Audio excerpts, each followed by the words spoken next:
Concern about new business fronting methods and sentencing in the Ndlovu murder case. Good day to you.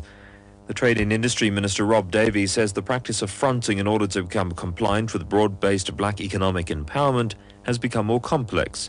The National Assembly will today debate a bill which provides for penalties of up to 10 years in jail and 10% of a company's annual turnover for misrepresenting a company's black economic empowerment status. The Minister explains. I think most of us know the fronting to mean you take the cleaner or the gardener and call them the CEO of the company, and they're not actually the CEO. They're only put up there to pretend to be the CEO so that the company can present itself as though it's a black-owned company, that sort of thing. Now, the fronting that we are encountering is much more complex than that. The two convicted killers of the ANC's chief whip at a district council in Nelspruit in Mpumalanga have been sentenced to life imprisonment and an additional 19 years. They killed Johan Ndlovu in 2011. He was among the top contenders for the position of municipal mayor when he was killed in what's suspected to have been a political assassination. Handing down sentence, the presiding judge said the two didn't show any remorse and their previous convictions had been considered. The Marikana Commission of Inquiry in Centurion, south of Pretoria, has heard that one of the witnesses who filed a statement for the commission has received death threats. Police lawyer Vuyani Ngolwana has informed the commission that the witness received the threats via email and SMS. He's expressed concern over the continued threatening of potential witnesses. The Muslim Lawyers Association is bringing an urgent court application challenging a decision by the National Director of Public Prosecutions to refuse to prosecute US President Barack Obama when he visits South Africa next week. The association has labeled Obama a war criminal, citing his administration's drone attacks against innocent civilians as the reason for its action. Sebo Pachane has more details.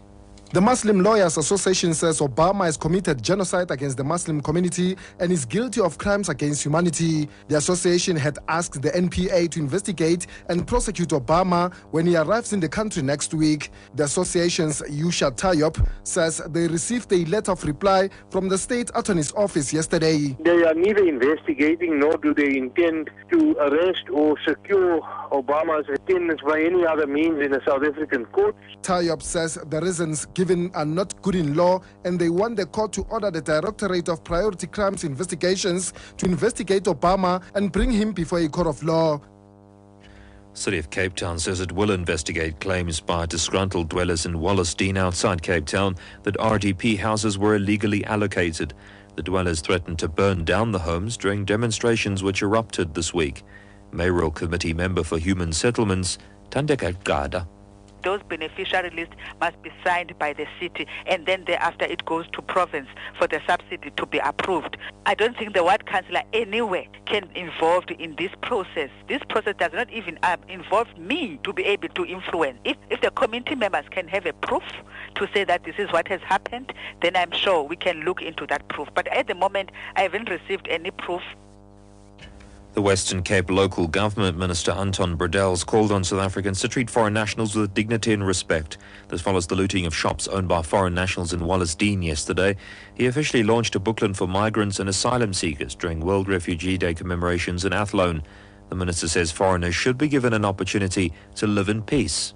There's also a criminal element to this, and we must also be very serious to deal with the criminal element. It's easy and soft targets, and we can't allow that. And that is why a booklet like this, telling people a home from home, where to go, how to interact with police services, social services, because they've got rights, and we need to respect those rights. Top story, the Trade and Industry Minister says the practice of fronting in order to become compliant with black economic empowerment has become more complex. The next news updates at 5:30 p.m. For SAFM, I'm Greg Goes.